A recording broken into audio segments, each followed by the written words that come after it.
Lawrence Fishburne and Hugo Weaving weren't invited back into The Matrix, and we think we know why. The Matrix Resurrections is finally here. These are the questions it left us with.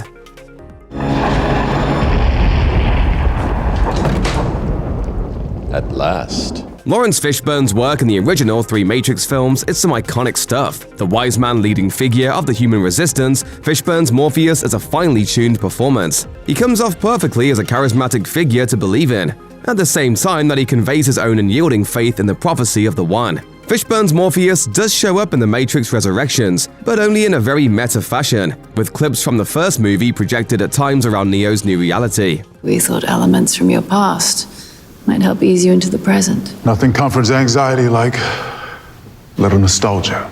Old Morpheus clips may be a vivid stand-in for nostalgia, but the arrangement leaves us wondering, why not bring in the original Morpheus himself for a return of his own alongside Keanu Reeves and Carrie-Anne Moss?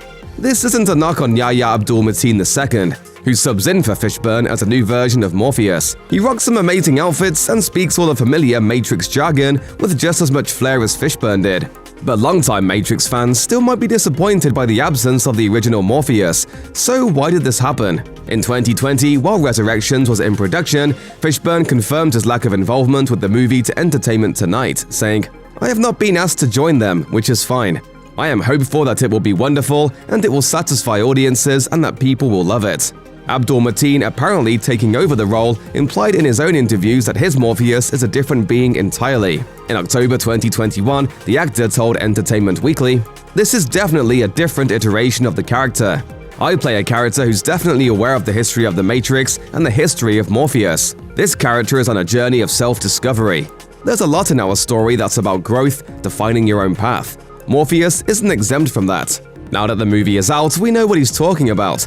The real Morpheus, played by Lawrence Fishburne, is assumed to be dead by the time of The Matrix Resurrections, which is set after a substantial time jump.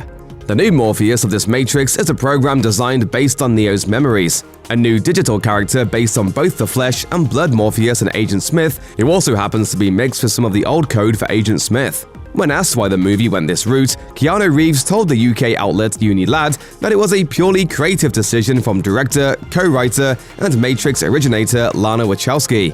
Reeves said, "Speaking with Lana about that, it was just creatively where she wanted to go with the production and the story." Co-star Carrie-Anne Moss confirmed that, saying, "There's an evolution that happened for Lana with the story, and we're here serving that."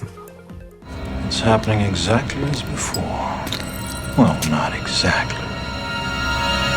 Morpheus isn't the only character who was recast for Resurrections. Hugo Weaving's evil Matrix Agent Smith is also represented in this movie by a different actor, in this case Mindhunter star Jonathan Groff. Unlike Fishburne, Weaving is on record saying that he was asked to return, but there was a scheduling conflict that prevented his involvement. In January 2020, he told Time Out London, "I thought I could do both, and it took 8 weeks to work out that the dates would work. I was in touch with Lana Wachowski, but in the end, she decided that the dates weren't going to work. So we'd sorted the dates and then she sort of changed her mind.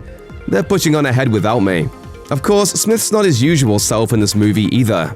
We learn early in Resurrections that game developer Thomas Anderson is working for a younger, cocky boss who is pushing him to revisit the Matrix video games that helped build the company. As the movie unfolds, that boss finds himself in the middle of a major shootout, picking up a gun and revealing himself to be a new and improved Smith. For Agent Smith, the reinvention makes a bit more sense than Morpheus. From his taking over of every being in the Matrix in the sequels to even invading the real world, the identity of this rogue program has always been a more fluid thing. You? Yes, me.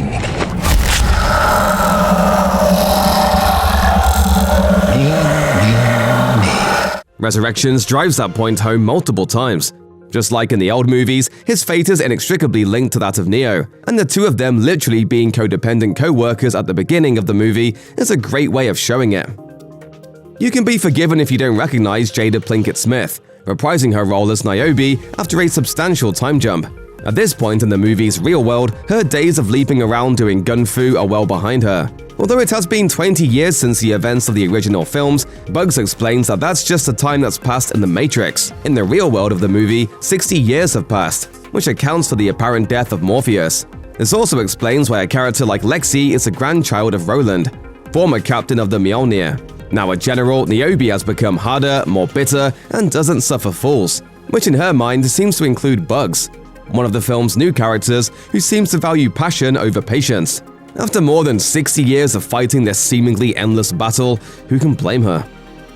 After The Matrix Revolutions, no one thought we'd see a sequel to the series that continued the story of the first 3 movies. Now Resurrections has us wondering if there might be more sequels on the way for this new era of The Matrix. If there aren't, it certainly isn't for lack of trying.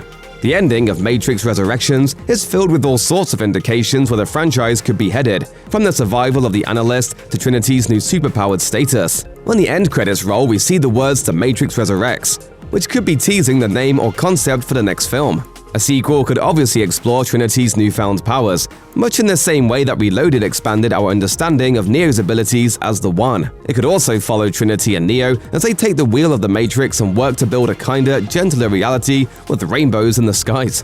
Even if there never is another Matrix movie, Resurrections could likely stand on its own as an endpoint for the series. The film's story is relatively self-contained, and by the end, it leaves off with an uplifting message.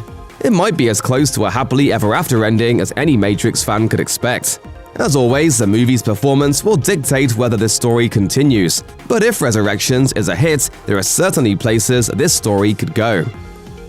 Check out one of our newest videos right here, plus even more Looper videos about your favorite movies and TV shows are coming soon. Subscribe to our YouTube channel and hit the bell so you don't miss a single one.